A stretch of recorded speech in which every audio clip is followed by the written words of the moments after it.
bahwa ini perlu reorientasi, perubahan mindset dalam penggunaan anggaran. Saya kira kuncinya itu, reorientasi kemana arah uang yang terbatas ini dibelanjakan.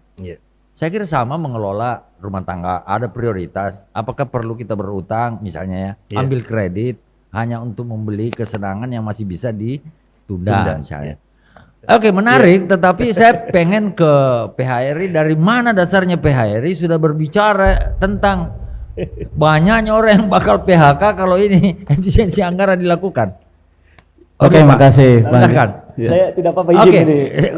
Baik. Saya mau izin, makasih. Iya. Yang saya hormati Prof, Pak Dewan dan Pak Ketua. Apresiasi Tribun Timur mengadakan kegiatan ini, tapi saya tidak, apakah ini sudah melaksanakan amanah pemerintah sehingga tidak dilaksanakan di hotel. Saya awali dengan cerita apa yang dialami oleh teman-teman di akhir bulan Januari sampai awal Februari ini. Banyaknya kegiatan-kegiatan dari pusat itu yang di-cancel. Dan itu sudah terjadwal lama dari sebelumnya. Ketika ditanya kenapa di-cancel, jawaban dari pusat katanya siapa mau bayar, tidak ada kepastian. Oleh karenanya memang kita memang butuh kepastian. Jadi Pak Andi harus kepastian ini. Pengalaman PHRI ini bukan hanya kali ini. Ada dua momen yang sudah pernah kita alami, pelarangan pegawai negeri melaksanakan kegiatan di hotel. Itu pada awal pemerintahan Jokowi. Pada saat Pak Yudi sebagai Menteri PAN. Di situ pengalaman kita memang sehingga kita sudah bisa memprediksi apa yang akan terjadi kalau kegiatan pelarangan dilaksanakan di hotel. Yang kedua, yang terakhir ini yang 2 tahun yang lalu, pelarangan ASN berbuka puasa di hotel. Nah, itu hanya berbuka puasa sudah memberikan pengaruh, apalagi dengan kegiatan-kegiatan MICE yang begitu banyak.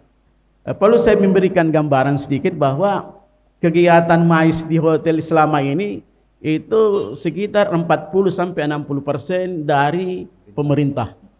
Nah, bisa dibayangkan ketika ini dipangkas bahkan ditiadakan, maka 25% dari penghasilan dari hotel itu akan berkurang.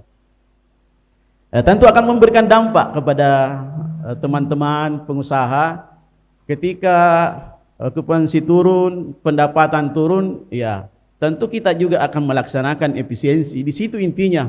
Kita melaksanakan efisiensi, salah satu pembiayaan, ya, kos yang paling tinggi juga itu adalah tenaga kerja. Ya, pembayaran gaji teman-teman itu juga termasuk salah satu yang tinggi. Sehingga memang kalau tidak ada pemasukan, apa boleh buat? Ya, sehingga memang kita sudah prediksi karena kita sudah berpengalaman, sudah pernah ada pengalaman pahit yang pernah kita lalui. Ada 2 pengalaman pahit yang pernah kita lalui sehingga kita berteriak memang, dan belum apa-apa memang sudah ada beberapa kegiatan-kegiatan yang sudah di-cancel oleh pemerintah pusat. Tapi awal-awal ini alhamdulillah Makassar masih menggunakan hotel dalam beberapa kegiatannya awal-awal Januari.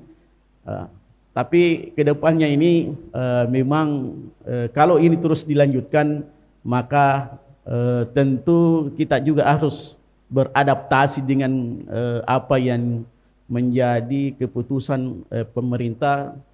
Jadi impres nomor 1 ini apa-apa yang dilarang itu banyak sekali bersentuhan dengan hotel.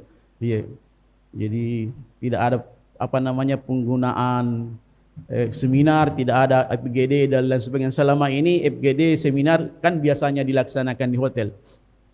Perlu dipahami bahwa hotel, restoran dan hiburan itu khusus Kota Makassar itu PAD-nya 30% dari sektor ini. Ketika sektor ini terkoreksi maka pasti PAD Makassar juga akan terkoreksi. Ya, sehingga memang bagaimana kita ke depannya ini pemerintah juga harus bagaimana menjaga keamanan berinvestasi.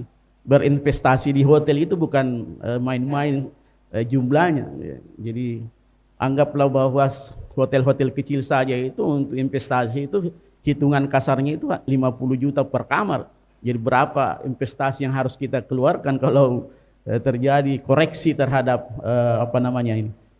kegiatan-kegiatan yang dilaksanakan oleh pemerintah.